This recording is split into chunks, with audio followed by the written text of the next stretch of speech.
Yesterday's no-confidence vote affect the ANC brand?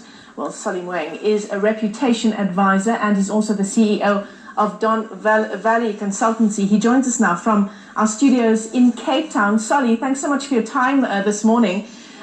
Describing the brand of the ANC, that cannot be an easy task this morning following that failed no-confidence motion just last night. Thank you, Michelle. Good morning, and to your listeners who are watchers.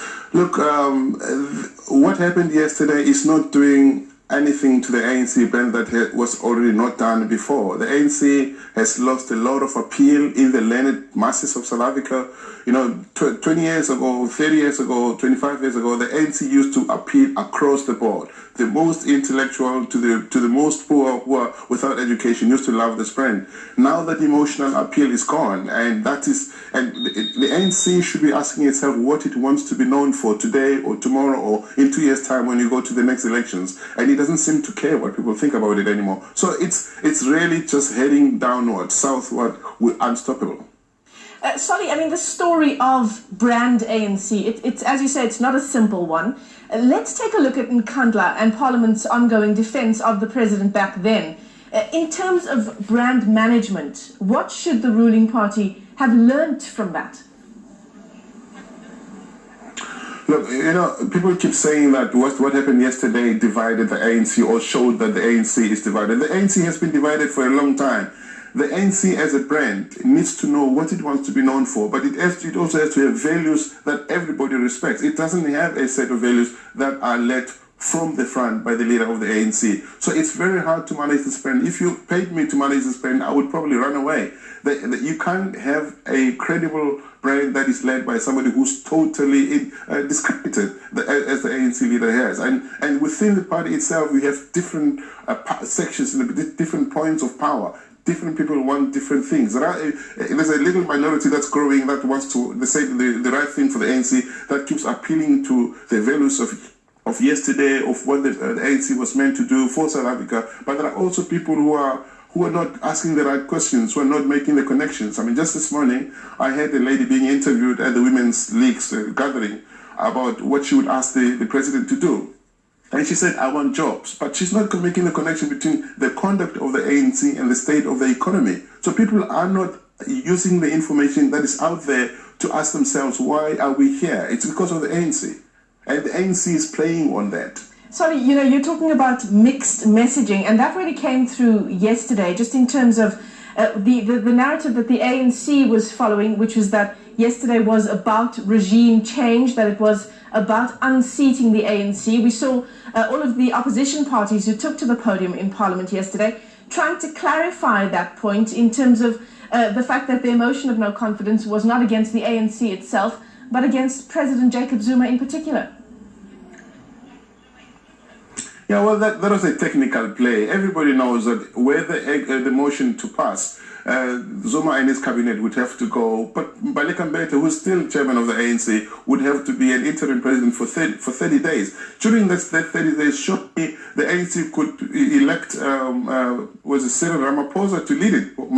Maybe because they still have the numbers in parliament anyway. So the ANC would still continue in power, but instead of looking at the bigger picture and really looking at what was at stake, the ANC chose to hide itself behind Zuma. I don't really care about the numbers who voted in the right way. It's good, but it's not good. So the country is in trouble. The ANC is supposed to be waking up now to the fact that Zuma must go. 2 years ago or 3 years ago, when the Constitutional Court judgment was made on Nkandla, the whole country was waiting to party for this man to go. And what happened? The ANC defended him. They have been defending him ever since. There was a time when the departure of Zuma alone would have been good for the ANC, would probably save the image of the ANC. But now it's too late. This cancer of Zuma is throughout the ANC body. I don't know what can save the ANC anymore. It's in terms of credibility as a brand, it's lost it altogether. Yeah, that was certainly one of the sentiments coming out strongly on social media. The fact that the result of last night's vote, some people would say, all it does is cement the fact that that Zuma, the president, is the same as the ANC. They are one. They are not two separate sort of ideas floating around. Yeah, and that's the problem. I think the ANC, we keep talking about the ANC. We don't know anymore which ANC we're talking about, are we? I think the right ANC, is it in Lutuli House? Is it in Saxonwell? Is it in Nkandla? Nobody knows where the true ANC is, because all of these ANCs are talking past and against one another. And I think that the ANC, to recover, needs to be shifted out of power. People shouldn't be scared of regime change. South Africa as a brand needs regime change. There's nothing wrong with regime change. We have political parties in this country who are constituted by South Africans who are bona fide South Africans. They can also lead this country. I think the ANC needs to pick up to the fact that it wasn't designed to rule South Africa forever. Right now, it's whatever is happening in brand ANC is affecting brand South Africa badly. People are afraid to do business with us because they're asking questions today that they wouldn't have asked 10, 20 years ago because of the ANC. It's not good for South Africa. And of course, there are consequences to this bad reputation management. We saw some of those consequences in the local government elections. Yeah, definitely. And, they're still in denial with it. I mean, if you listen to ANC people speak, they still quote the 11 million people who voted for the ANC in 2009. The fact of the matter is, in real terms, many of those people who voted for the ANC in 2009, including this person, will never vote for the ANC again under the current circumstances. And I'm not the only one. There are many, many people out there who are not part of the 11 million people. The ANC is still running around claiming legitimacy that it doesn't have. The moral legitimacy that it had 10, 20, 30 years ago, it's gone. It's totally gone. And they need to wake up to that. Well, Solly Moeng is a reputation advisor. He's also the CEO of Don Valley Consultancy. Solly, as always, thanks so much for your time on the channel. Time now for